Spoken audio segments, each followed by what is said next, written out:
All right, Knicks fans, we need to talk. Because what happened this weekend is the kind of news that makes you put your phone down, stare at the wall, and just sit with it for a second.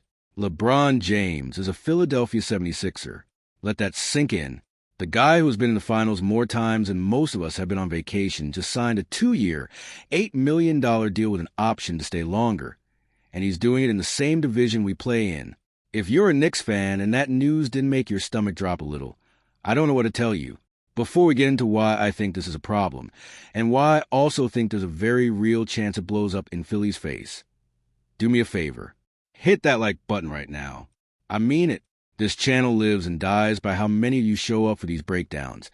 And if you're new here, subscribe, because we are covering every single ripple of this story as it develops all the way through training camp. So here's the situation.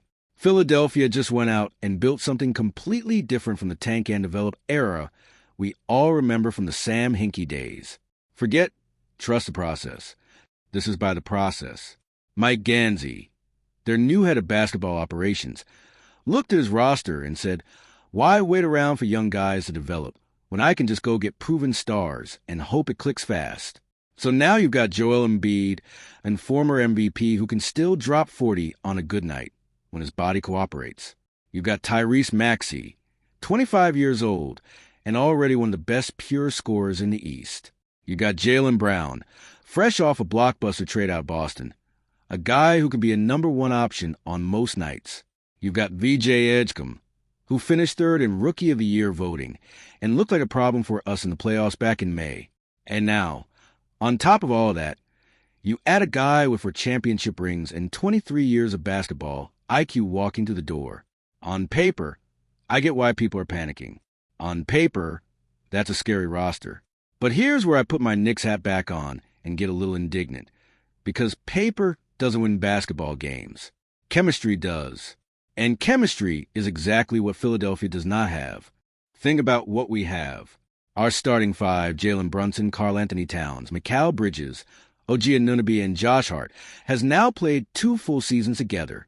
2 seasons of learning each other's tendencies. 2 seasons of late-game situations. 2 seasons of trusting each other in the huddle when it matters most. Our bench guys, Landry Shamet, Jordan Clarkson, Jose Alvarado, Miles McBride, all of them are back too. We lost Mitchell Robinson to the Celtics because ownership wanted to stay under the second tax apron. And yeah, that stings a little. I won't pretend it doesn't. But losing one bench piece is nothing compared to what Philadelphia is trying to pull off.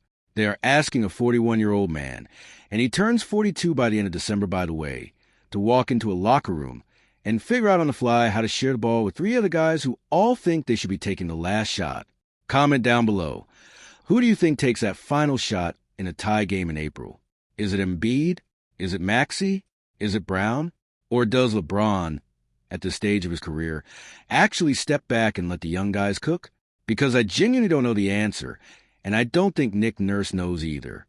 And let's talk about health for a second, because this is the part that Philly fans do not want to hear. Embiid has played 57 games combined over the last 2 regular seasons. 57.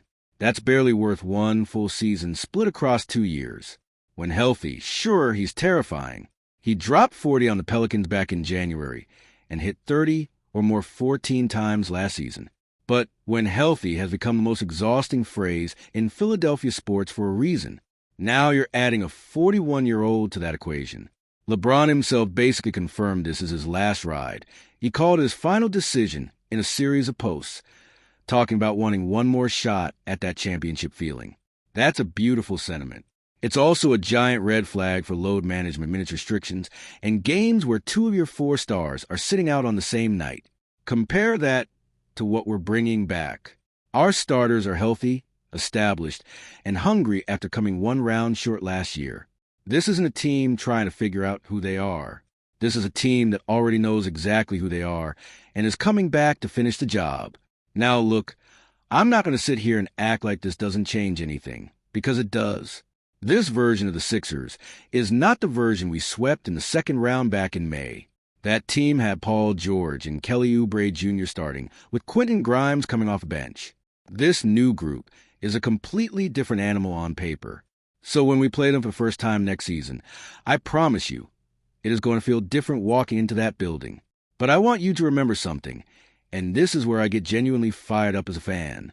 LeBron had other options. He could have gone back to Cleveland and played with Donovan Mitchell, but Cleveland doesn't have the depth, and honestly, we just beat them in the conference finals after that Game 1 collapse. So that tells you something. He could have gone to Miami and played with Giannis and Bam, which honestly might have been the scarier outcome for us. Instead, he chose Philadelphia, a team that has to figure out chemistry, health, and ego all at the same time, in a Tucson-type championship window that everyone knows is closing fast. So here's my honest take, and I want to know if you agree in the comments. I think this move gets talked about way more in July than it will matter in May. I think there's a real chance this team looks disjointed for the first 2 months of the season, while Nick Nurse tries to figure out rotations with 4 alpha players. And I think health is going to be the story of their season, not talent. Meanwhile, we get to run it back with continuity, with a system that already works, and with a roster that knows how to close games together. Does that mean I'm sleeping on this Philly team? Absolutely not. Anybody who tells you LeBron James walking into your conference isn't a threat is lying to you. But scary on paper in July is very different from scary in a playoff series in May. We've seen star-studded rosters fall apart before. We've also seen chemistry and continuity carry teams further than anyone expected. If you think I'm being too confident here, tell me in the comments. I want to hear the disagreement.